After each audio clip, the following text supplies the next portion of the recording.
ये इसलिए बनाया जाता था, जो दंपति लोग होते थे घर में, वो गर्मी के समय यहाँ पर शयन कर सकते थे। यहाँ पर आराम से वो विश्राम करते थे, सोते थे और अच्छे से हवा लगती थी।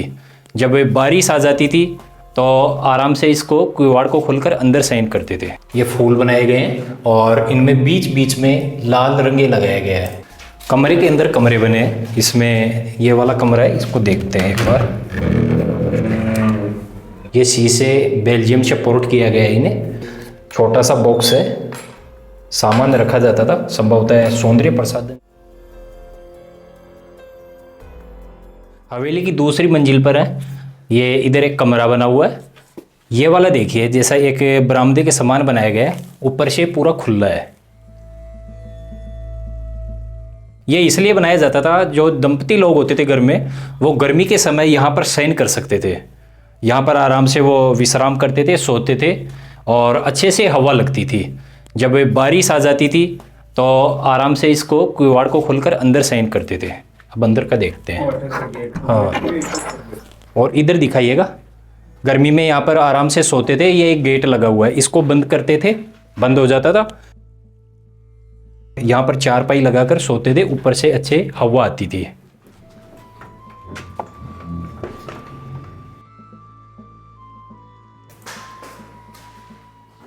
ये आ गया सेठों का बेडरूम। ये सेठों का पलंग देखेगा। जर्मनी। अच्छा, तो देखिए इस तरह का पलंग भी वो इस्तेमाल करते थे। और ये जो इसमें हम देख रहे हैं, जितने भी सरिये लगे हैं, इन पर किसी पर भी बेल्डिंग नहीं है। बिना बेल्डिंग किया हुआ कार्य है वही इसमें। सामने खिड़कियाँ हैं जिनसे हवा का अच्छा आवागमन होता था। ऊपर देखते हैं लकड़ी का बड़ा पाट, जिस पर सुंदर चित्रकारी की गई है। 2 कड़े भी लगे हैं, जिनमें जैसा हमने बहुत बार आपको बताया, कपड़े का पंखा लगा होता था। सेठों के शयन कक्ष में दीवार पर हमें कुछ ये कलाकृति देखने को मिली है। ये बनाया गया है, कितना शानदार बनाया गया है। अब ये किस चीज़ से बनाया गया है इसका हमें अंदाज़ा नहीं है। ये फूल बनाए गए हैं और इनमें बीच बीच में लाल रंगे लगाया गया है। ये आज ही इतना सुंदर लग रहा है, तो समझिए जिस समय यहाँ पर सेठ लोग रहते थे तो इसकी क्या सुंदरता रही होगी। कमरे के अंदर कमरे बने हैं। इसमें ये वाला कमरा है, इसको देखते हैं एक बार। ओ भाई, क्या शानदार, बहुत शानदार चित्रकारी बनी हुई है पूरे कमरे में। यहाँ से शुरू करते हैं। दीवार पर देखिएगा उन सेठों ने क्या निर्माण किया है भाई। देखकर हम अनुमान लगा सकते हैं कि उनका क्या वैभव था। यहाँ से शुरू करते हैं। एक महिला दही बिलो रही है, सामने उसका पुत्र बैठा है। और इससे आगे चित्रकारी में भगवान कृष्ण है। ये आ गई एक मुनि की चित्रकारी। इसके सामने एक महिला बैठी है, नीचे भगवान कृष्ण। छत वाली चित्रकारी देख लेते हैं। ऊपर जो चित्रकारी बनी है उसमें संभवतः ब्रिटिश प्रभाव दिखाई दे रहा है। हाथी हैं, घोड़े हैं, ऊंट हैं, उन पर उस साइड में दिखाई दे रहा है भगवान कृष्ण।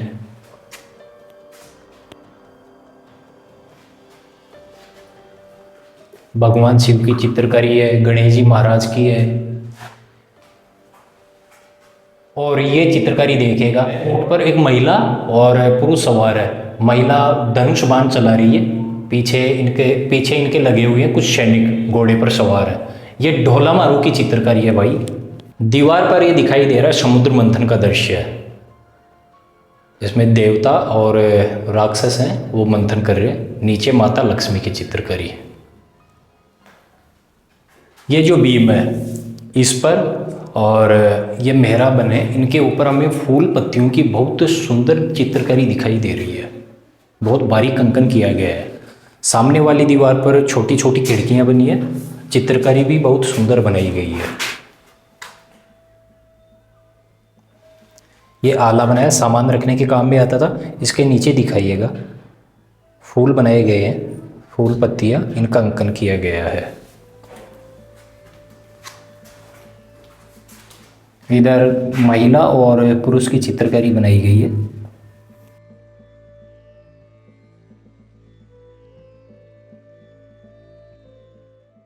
इस पर देखते हैं, इधर भी कुछ वैसे ही चित्रकारी महिला पुरुषों का दृश्य अंकित किया गया है। ऊपर देखते हैं, ऊपर वाली चित्रकारी में किसी जुलूस का दृश्य दिखाई दे रहा है। बहुत सारे आदमी हैं जो घोड़े पर, हाथी पर विराजित है।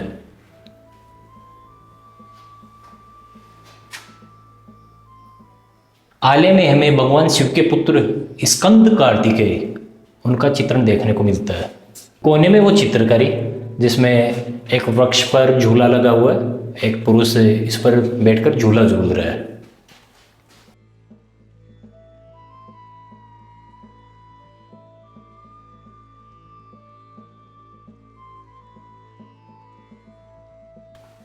बहुत सारे हाथी, घोड़े, ऊंट हैं और एक मनुष्य जिसके सींग लगे हुए हैं, शायद वो हिरण पर सवार है। यह कुछ समझ में नहीं आ रहा किसका दृश्य है ये। यहाँ पर एक छोटी छोटी आपको एक खूंटियाँ, कीलें दिखाई दे रही है। इन कीलों में पहले छोटे छोटे गोले लगे रहते थे, अलग अलग रंग के, जो सौंदर्य प्रसाधन का जो सामान होता है वो लगा होता था। सामने दीवार पर भी कुछ कीलें हमें दिखाई दे रही है। ये कीलें, यहाँ पर पहले फोटो लगी होती थी, बहुत सुंदर चित्रकारी की हुई। इसके नीचे दिखाई देते हैं हमें बहुत सारे कांच। ये शीशे बेल्जियम से पोर्ट किया गया है इन्हें। इनके ऊपर भी देखिएगा कितनी सुंदर ये लगाए गए हैं।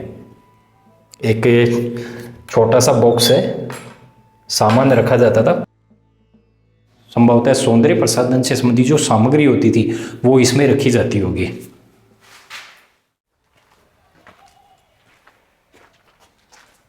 इधर भी वैसा ही सेम टू सेम कमरा बना है और कमरे के बाहर ये खुली जगह है, ऊपर से खुला है। सेठ यहाँ पर गर्मी के समय बाहर चारपाई लगाकर विश्राम करते थे और अंदर भी वो आराम करते थे।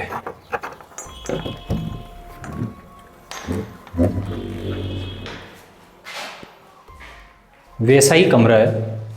कमरे के अंदर एक और छोटा कमरा बना है, इस पर वैसा ही लकड़ी का पार्ट, पंखा लगाने की व्यवस्था, ये उस समय की कुर्सी। ये वाला कमरा देखते हैं, वैसा ही है, बहुत सुंदर पेंटिंग।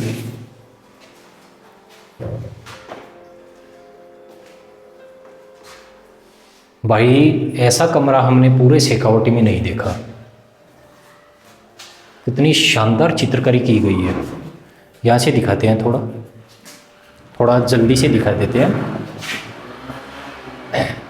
पशु पक्षियों की, महिलाओं की, पुरुषों की चित्रकारियाँ बनी है। इस वाली चित्रकारी में एक जोगी और महिला की चित्रकारी है।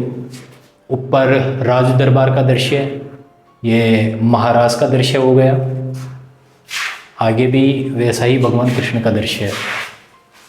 ये चित्रकारी देखेगा कितनी पुरानी हो गई, लेकिन आज भी वैसी की वैसी है। आले में जो चित्रकारी देखते हैं, इसमें हनुमान जी है जो राम और लक्ष्मण जी को कंधे पर लिए हुए है।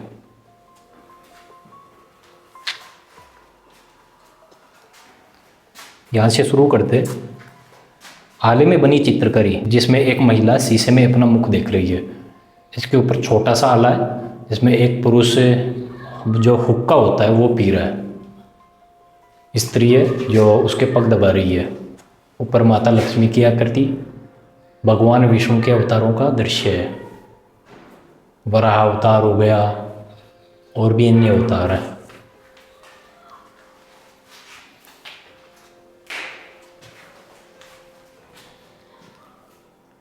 ये जुलूस का दृश्य है।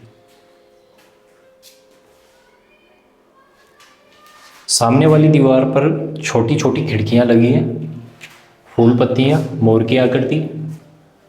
ऊपर किसी राजा का दृश्य है। कोने में दिखाइए, ऊंट पर एक महिला पुरुष है जो ढोला मारू का चित्र है। ये वैसा ही कांच जैसा हमने पिछले कक्ष में देखा, बेल्जियम से पोर्ट किया गया है। और चारों तरफ इसका जो फ्रेम है इस पर ये छोटे छोटे गोले लगे हुए हैं जो पीतल के हैं।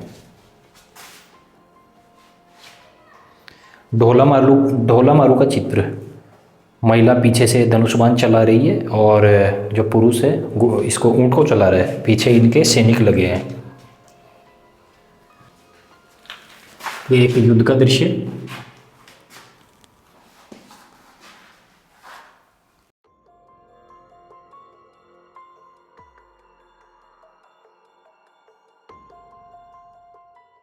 इस दीवार का भी देख लेते हैं। ये चित्र जिसमें शिकार का दृश्य दिखाई देता है। एक कोई युवक है, युवराज, जो घोड़े पर सवार है, धनुष बाण लिए हिरण का शिकार कर रहा है। ऊपर महिला पुरुष की चित्रकारी।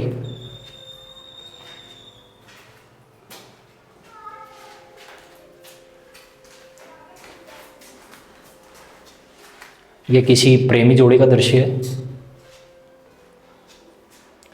भगवान कृष्ण की बहुत बड़ी चित्रकारी है, कितनी सुंदर है।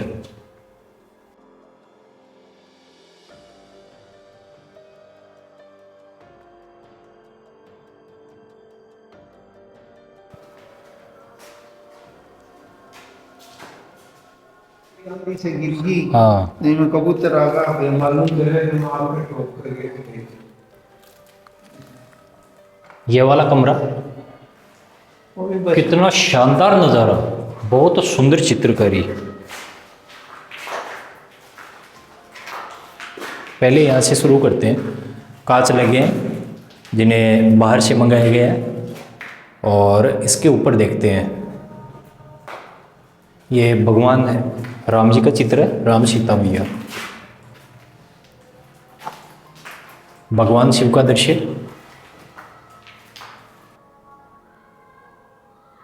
रथी हैं, घुड़सवार हैं, हाथियों पर सवार हैं, ऊंट पर भी सवार हैं।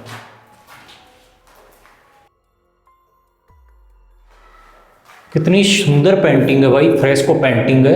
और आज इनका कलर बिल्कुल भी फीका नहीं हुआ है। तय करीबन 2 सदी पुरानी चित्रकारी आज भी वैसे की वैसी है, जिसका प्रमुख कारण है उस समय के चित्रकार, इनमें उपयोग की जाने वाली सामग्री। पहले के ज़माने में जो चित्रकार होते थे वह उत्कृष्ट कोटि के थे और चित्रकारी को बनाने में जिस सामान का उपयोग किया जाता था वो बिल्कुल नेचुरल था, प्राकृतिक थे। प्राकृतिक रंगों का उपयोग किया जाता था, जैसे फूल हो गए, पत्तियाँ हो गई, खनिज पदार्थ हो गए, उनसे रंगों का निर्माण किया जाता था। यह शेखावटी चित्र शैली है, इसको आला गीला भी बोलते हैं। आला गीला का मतलब है जब दीवार पर प्लस्तर किया जाता था, शाम के समय किया जाता था 4 बजे के बाद में। प्लस्तर करने के तुरंत बाद ये चित्रकारी की जाती थी, रंग भरा जाता था, जिसकी वजह से यह रंग दीवार में गहराई तक जड़ पकड़ लेता है और कई सदियां गुजरने के बाद भी यह रंग, ये चित्रकारियाँ वैसी की वैसी आज हमें दिखाई देती है। सामने दीवार पर महाराज का दृश्य दिखाई देता है, बहुत बड़ी चित्रकारी है, पूरी दीवार पर बनाई गई है। शरद पूर्णिमा के दिन जब भगवान श्री कृष्ण ने महारास रचाया था, उसका दृश्य यहाँ पर उकेरा गया है। हवेली के सबसे ऊपरी छोर पर आ चुके हैं। चारों तरफ सुरक्षा दीवार बनी है और इस हवेली के साइड में हमें चारों तरफ बड़ी बड़ी हवेलियाँ देखने को मिल रही हैं। ये सेठों के शयन कक्ष थे, ये यहाँ से खुले, जैसा नीचे हमने आपको बताया था। गर्मी के समय वो यहाँ पर चारपाई लगाते थे, आराम से शयन करते थे। ऊपर से ये इस तरह खुला है।